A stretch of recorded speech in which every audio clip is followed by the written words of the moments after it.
Hi అండి. ఒక నేనైతే మీకు హ్యాండ్ కటింగ్ చూపిస్తున్నా. ఇప్పుడు చివర్లలో నీట్ కటింగ్ చేసేసుకోండి.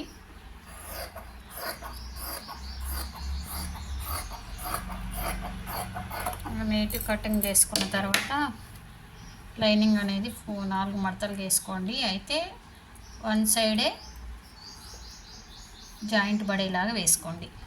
ఓకేనా? నాకైతే అసలు టైలరింగ్ వీడియోస్ పెట్టాలంటే కూడా పెట్టాలనిపించట్లేదండి. ఎందుకంటే అసలు ఎంత నార్మల్ కటింగ్, ఏదో ఇట్లా బ్లౌజ్ తీసుకొని నార్మల్గా చేసే కటింగ్ అయితేనేమో చూస్తూ ఉంటారు. కానీ మనం కష్టపడి ఎంత ఈ మెథడ్ అని ఆ మెథడ్ అని మంచి పర్ఫెక్ట్ ఫిట్టింగ్ వచ్చేలాగా చూపిస్తే మాత్రం ఎవరికి నచ్చదండి. ఏంటంటే ఈజీ కటింగ్ కావాలి, అది కుదిరిందా కుదరలేదా వాళ్ళు చూపించేటప్పుడు ఈజీగా ఉంటుంది అంతే. కుదిరినా కుదరకున్నా వీళ్ళకి సంబంధం లేదు, వాళ్ళకి సంబంధం లేదనమాట. అలాంటి కటింగ్ అయితేనే జనాలు ఇప్పుడు చూసేలా ఉన్నారు. అందుకోసం మా కటింగ్ ఏంటంటే అట్లా చెప్పాలంటే కుదరదండి. ఏదో ఒకటి చెప్పాలంటే అస్సలు కుదరదు. మేమేంటంటే లెక్కతోని ఇది ఇంత తీసుకోవాలి, అదంతా తీసుకోవాలి ఇక్కడ చెప్తూ ఉంటాం. అందుకని నాకు కొంచెం టైలరింగ్ వీడియోలు పెట్టాలంటే కూడా ఎందుకో పెట్టాలనిపించట్లేదండి. చాలా టైం వేస్ట్ అనిపిస్తుంది టైలరింగ్ వీడియోలు పెట్టాలన్నా కూడా.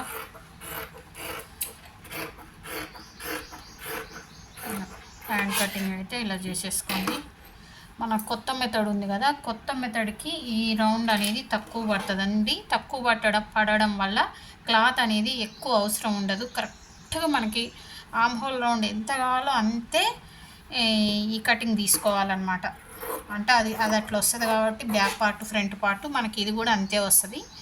దానివల్ల ఏమైందంటే హ్యాండ్ దగ్గర కానీ లూజ్ రాదు, ఫ్రంట్ పార్ట్ కానీ లూజ్ రాదు, బ్యాక్ పార్ట్ కానీ లూజ్ రాదు అనమాట. మన కొత్త కటింగ్ అయితే అట్లా వస్తుంది.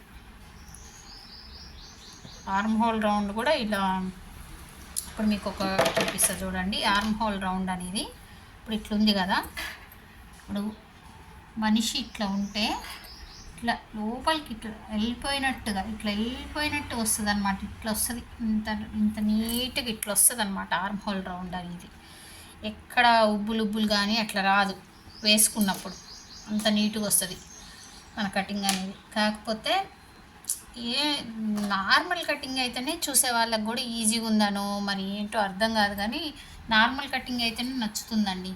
మనం కష్టపడి మాస్టర్ కటింగ్ చెప్పినా కూడా టైం వేస్ట్ అనిపిస్తుంది నాకైతే. ఓకేనా? హ్యాండ్స్ అయితే ఇలా ఈజీగా, ఎలాంటి హ్యాండ్స్ అయినా ఎట్లా తీయాలి 7 days కోర్సులో డే 3లో ఉందండి.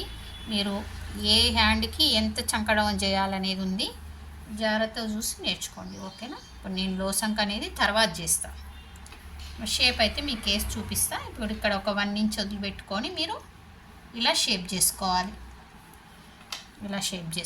మీకు కరెక్ట్గా వస్తుంది. ఓకేనా? దీనికి అతుకు పడుతుంది కాబట్టి దీనికి చేయొద్దు.